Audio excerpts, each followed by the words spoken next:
justify the enemy, appease him, excuse him, pardon, condone, or accept him. And by any intelligent process of thought, you will arrive at the diabolical, tortured, debased world of Germany and her Axis partners. Columbia's Wartime Bureau of Information presents Ralph Bellamy in They Burn the Books, written by Stephen Vincent Benet.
Iron years of terror and evil.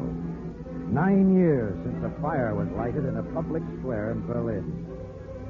9 years since the burning of the books. Do you remember? Write it down in your calendars. May 10th, 1933. And write it down in red for the light of fire. These are people who worked by fire. The Reichstag went up in flames that February, and in March they got their majority and moved in. The stormtroopers, the heroes of the beer hall putsch, the boys with a taste for beatings and executions, the limping doctor, the swollen ex-army pilot, gangster and bravo, hoodlum and triggerman, led by the screaming voice that is war and hate, moved in on Germany like a cloud of locusts, having planned and plotted for long. They strangled the German Republic and moved in. And people said, Well, that's interesting, isn't it? And tell her so, I suppose. My dear fellows, this fellow Hitler, quite extraordinary. Wonder what the beggar's up to. or people said, Yeah, I see by the papers they had an election in Germany. They seem to have lots of elections over there. Hey, what do you know about this bank holiday, Joe? If you need some cash, I got a couple of bucks, but, the banks are bound to reopen. that was March 5th. They burned the books May 10th. Why bother about books? Why bother to go back to that fateful year? Year that prepared the blood purge and the wars, the death of Austria, the trick of Munich, the bombers over the defenseless towns, and all we know and all that must be fought here, now, and always till the score is paid. And from its grim recital, pick one instance of calculated wrong. A book's a book. It's paper, ink, and print. If you stab it, it won't bleed. If you beat it, it won't bruise. If you burn it, it won't scream. Burn a few books. Burn hundreds. Burn 1,000,000. What difference does that make? It does to me. Excuse me, sir. My name is Friedrich Schiller. A name once not unknown in Germany. One of the glories, so they said, of Germany. A Germany these robbers never knew. Over a century and a half ago, I spoke and wrote of freedom. I spoke against oppressors and dictators. I spoke for every man who lifts his head and will not bow to tyrants. And though I died, my poems and plays spoke on in every tongue, in every land for freedom. For that's what books can do. And now, today, in the land where I was born... The play William Tell shall no longer be performed on the stage. It glorifies the dangerous and unseemly spirit of revolt against conquerors. It shall no longer be performed on the German stage. This is an order. That's what they do. That's what they do to the mind. That's what they do to the books of their own great dead. That's how they foul the present and the past. Shut the mouth so that it cannot speak because it spoke for freedom. Now here's another ghost. Pale, frail, satirical, a mocking spirit, but with the light of freedom in his eyes. Your name, brave ghost. My name is Heinrich Heine, born to much sorrow, born to be a man. Out of my laughter, my heart's despair, I made my little songs, such simple songs a child could understand them. And grown men remembered them and loved them all their lives. Some were so funny, some were pitiful, and some were trumpet calls for liberty, for though I couldn't fight, I was a fighter. And when my time had come to die, I said, after long torment in my mattress grave, bury me with a sword upon my coffin, for I have been a soldier of humanity. A soldier of humanity. And you deserve that name. But now, today, what happens to your song? Well, there was one about a Lorelei. Just a small song. It went, let's see, like this. Ich weiß nicht, was soll es bedeuten, dass ich so ich bin. You've heard it, maybe? Many people sing it. They sang it many years along the Rhine. They sing it still. Still? Oh, yes. That one of mine, they haven't burned. That would be just a little difficult. Too many Germans know the words by heart. So with the totalitarian courtesy, they've kept the song and blotted out my name. You see, I was a Jew. New editions of the works of the Jew Heinrich Heine are not desirable. In all textbooks and anthologies, where the words of the song The Lorelei appear, the name of the Jew Heine shall be omitted, and the author given as author unknown. Author well known since 1842. Author unknown since 1933. That's what they do to soldiers of humanity. That's how they rob the soldier of his sword, the dead man of the one thing he may keep, his name. His very name. Don't think that's all. Don't think it's just the singers and the poets. Light the flames. Light the flames and hear them roar. See what the flames consume.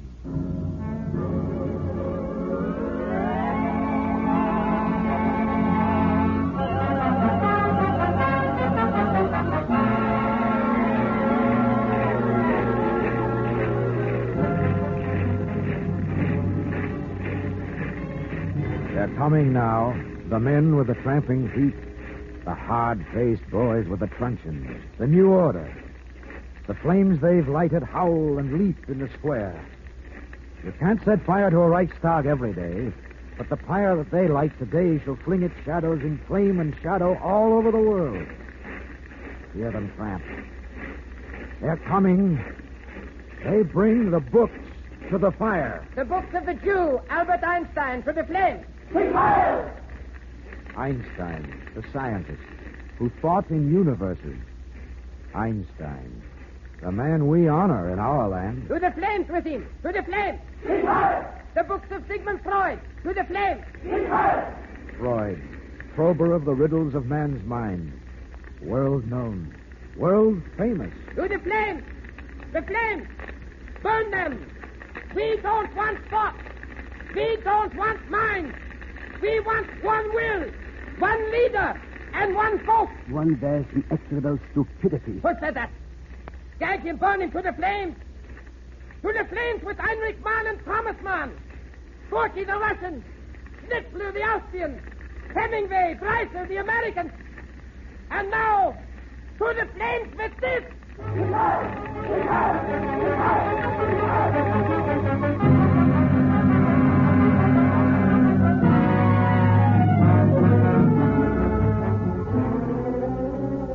That is the Bible. Would you burn God's word? We need no Bible but the words of the leader. We have no God except the German God. We have the tanks, the guns, the bombs, the planes, and that shall be enough.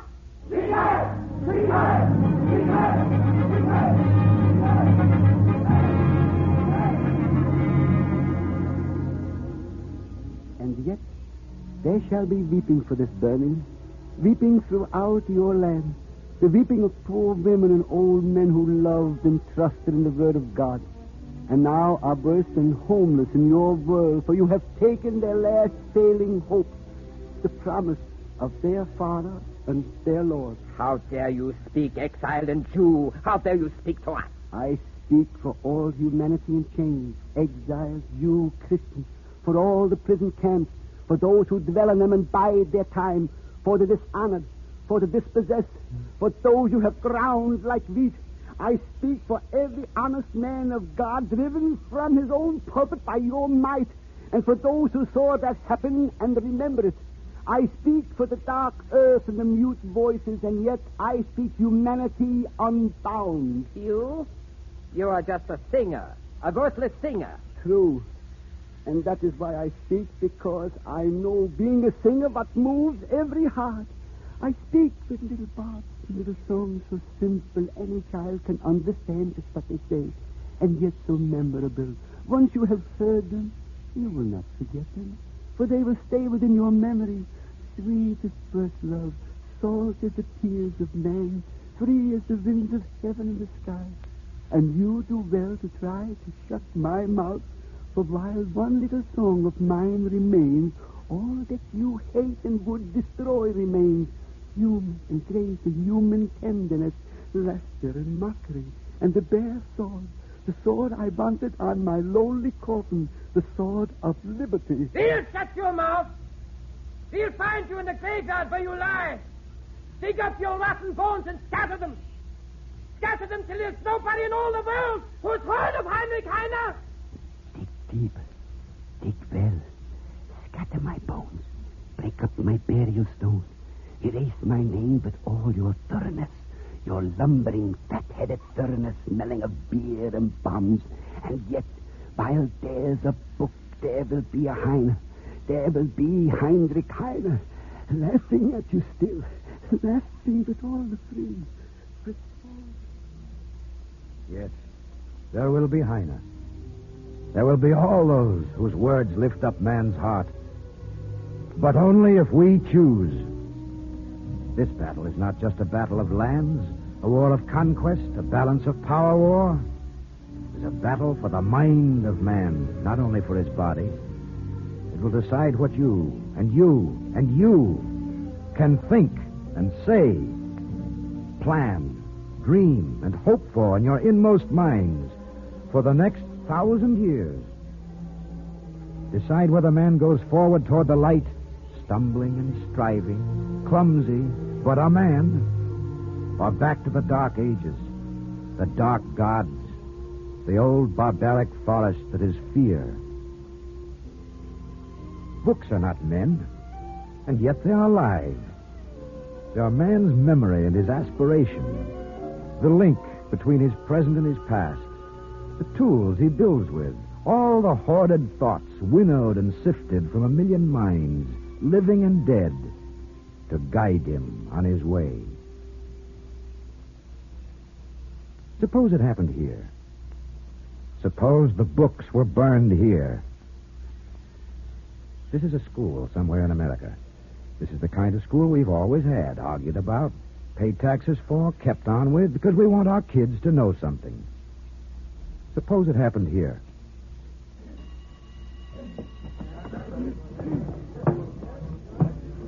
The class will come to order. This morning we are going to discuss some of the basic American ideas on which our nation was founded. Freedom, tolerance, liberty under law. To start the discussion, I'm going to ask Joe Barnes to recite the Gettysburg Address to us. Do you think you can do that without looking at your book too much, Joe? Why, I guess so, Miss Winslow. Studied it last night. Very well, Joe. You may begin. The Gettysburg Address by Abraham Lincoln.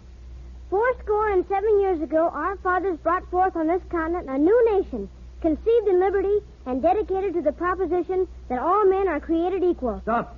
And now we are engaged. Stop.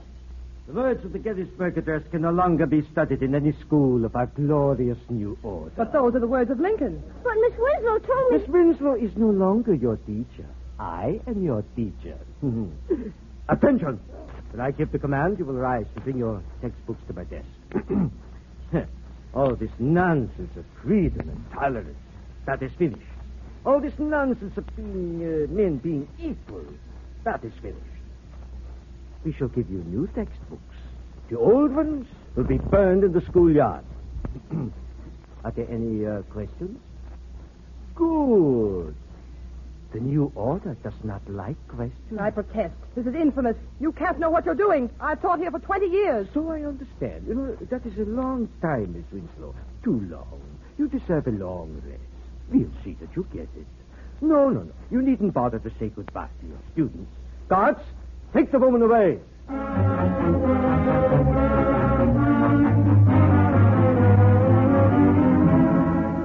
Impossible? Fantastic? Sounds that way. Ask the teachers and books of occupied France. France that loved letters. France once the light of Europe. Read the list of the books the French can't read anymore. What sort of books? Well, there are all kinds, of course, from detective stories to the life of a great French queen. But here, for instance, is a history of Poland. The press. Why?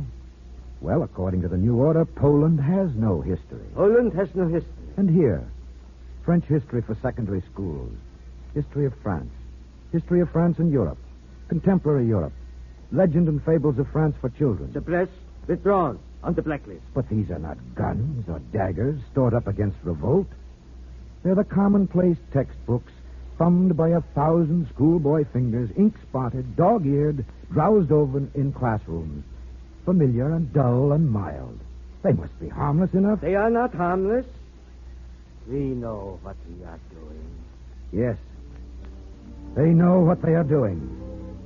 They know if you take the children of a country and teach them nothing but lies about the world, give them no chance for argument or questions, give them no books that show another side, no word of all the words that speak for freedom, the man who grows from the child will believe the lies and never hear of the truth. It's a simple plan, as simple and efficient as arsenic. Just rewrite all the books to suit yourself, and the rest will follow in time. The beatings and burnings, the massed mechanical might, the metal men. Would you like a sample of American history, Nazi style? Can you stand it? You'd better know what it would be like for your children and their children. You heard Joe Barnes give the Gettysburg Address. This is what he'd be like if he'd never heard it, or anything like it, ever. If all his books were the textbooks of the new order. If our school books wore swastikas. Come in, Joe, will you? Looks different in his brown shirt, doesn't he? Can you tell us about American history, Joe? Some names and dates and people? American history dates from the foundation of the new order. Nothing before that? Nothing important. Well, come, Joe, there must have been one or two things before that. Nothing important. After all, for instance, the discovery of America. That was fairly important. Do you know anything about that? Yes, that is in my book. America was discovered in 1492 by Christopher Columbus, an honorary Aryan. An honorary Aryan? I always thought he was an Italian. That was before the new order. He is now an honorary Aryan of the second class, like Mussolini and Hirohito. I wonder how he likes that. However, after Columbus... There came the new order. What, weren't there just a few things in between? Wasn't there something called the Declaration of Independence? Oh, that. Yes, there was that. But it was all wrong. It said everyone was entitled to life, liberty, and the pursuit of happiness. That was all wrong. Who wrote it? It is unimportant who wrote it. It is not in my book. Didn't you ever hear of a man named Thomas Jefferson? Thomas Jefferson? No. There is no such man in my book. Or George Washington? Yes, he was a general, but not a very good one. He was defeated by German might at the Battle of Trenton. Afterwards, he foolishly became president of the United States instead of ruling his country with a strong, mailed fist. But maybe he didn't believe in ruling people with a strong, mailed fist. He may have had some such old-fashioned sentimental ideas. That is why he's unimportant historically. And is he an honorary Aryan, too? The state is not yet decided. But the man to study in his period is Benedict Arnold, a man much ahead of his time. I always thought Benedict Arnold was a traitor to his country. Traitor? What nonsense. He sensibly tried to collaborate with a stronger power in order to save his countrymen from the horrors of democracy and revolution. He is a very honorary Aryan of the first class, with stars. We have many honorary Aryans, just like Benedict Arnold. I wouldn't be a bit surprised. And just one last question, Joe. Yes, but hurry, please. I must attend a Strength Through Joy meeting, and it is necessary for me to clean my pistol first. Did you ever hear of a man who said, government of the people, by the people, for the people? Certainly not. Of course not. It's a lie. You've been spying on me. My father did have the book, but I never saw it. It's a long while ago, and the teacher's been sent away. I know nothing about Abraham Lincoln.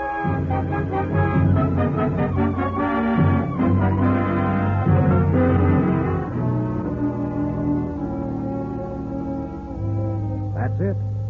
That's how they work. That's what they do to kids. That's the way they like to work here. That's it, my friend. You see, we can destroy houses with bombs and people with starvation, outflank defensive lines and tramp ahead. We can destroy the spirit of a nation with poison doubts and fears, erase its history, blot out its past, sully its famous names, and substitute our worlds for all the worlds of liberty.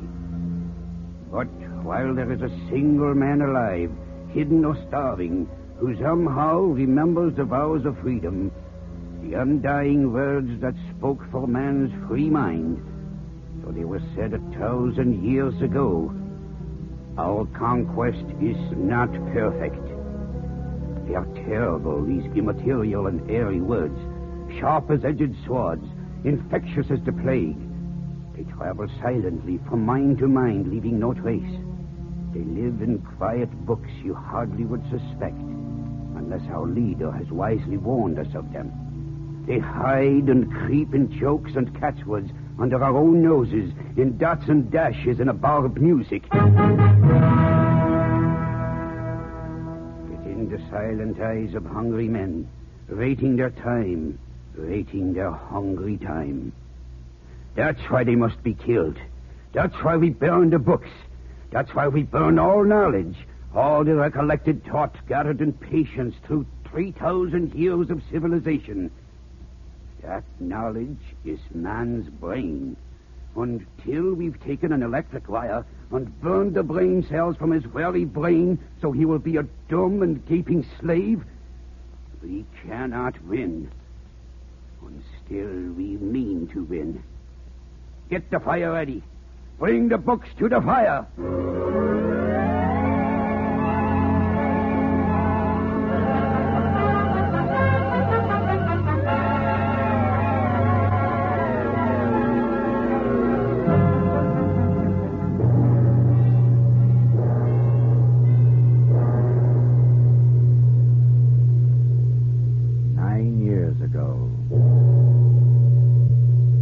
9 years ago in Berlin. 9 years ago in a public square in Berlin. They burned the books, and that was the beginning. We didn't know it then. We know it now. Here the books burn.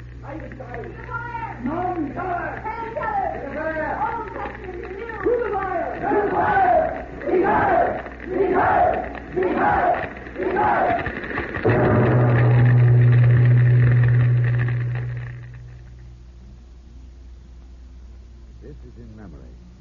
This is in remembrance. This is for all the lies that have been told. The innocent blood, the blood that cries from the ground, rise up and speak, you voices. Voices of dead and living, past and present. Voices of gagged men, whispering through sore lips. Voices of children robbed of their small songs. Strong voices, chanting of the rights of man, rebel and fighter, men of the free heart.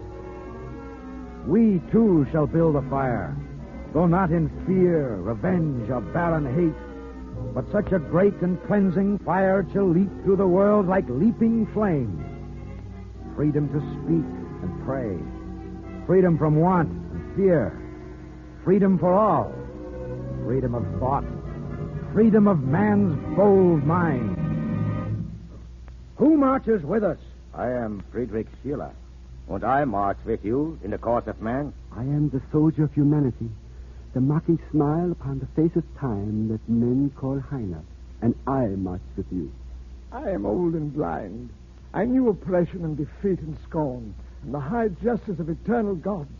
Paradise lost and paradise regained, and I march with you.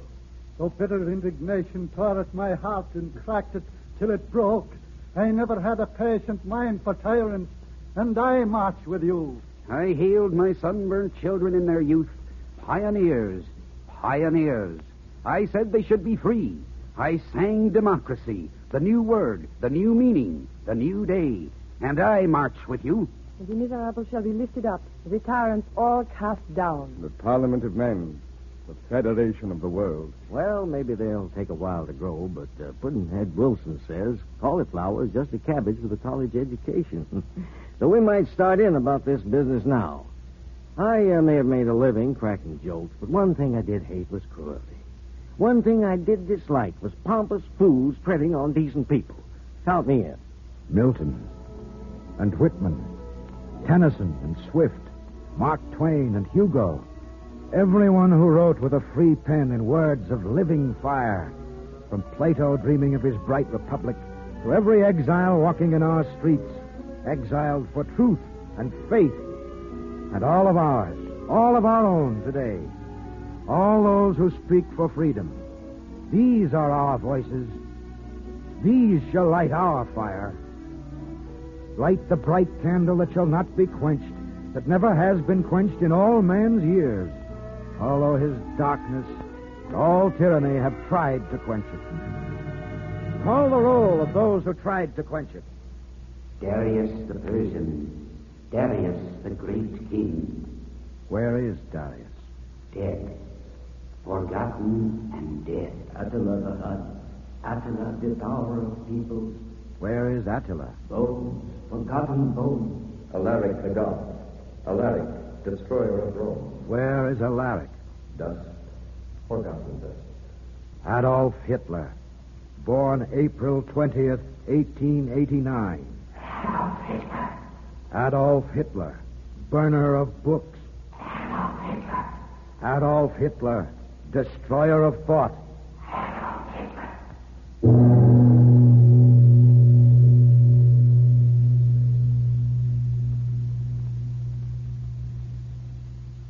Adolf Hitler, born 1889. We are waiting, Adolf Hitler. The books are waiting, Adolf Hitler. The fire is waiting, Adolf Hitler. The Lord God of hosts is waiting, Adolf Hitler.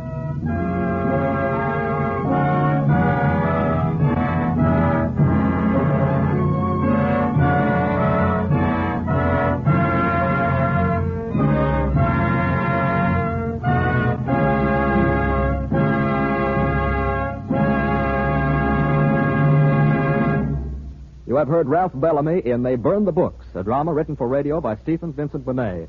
Tonight's performance was broadcast by permission of the Writers' War Board. The script of this broadcast is available in pamphlet form through your bookshop or from the publishers Farrar and Reinhardt.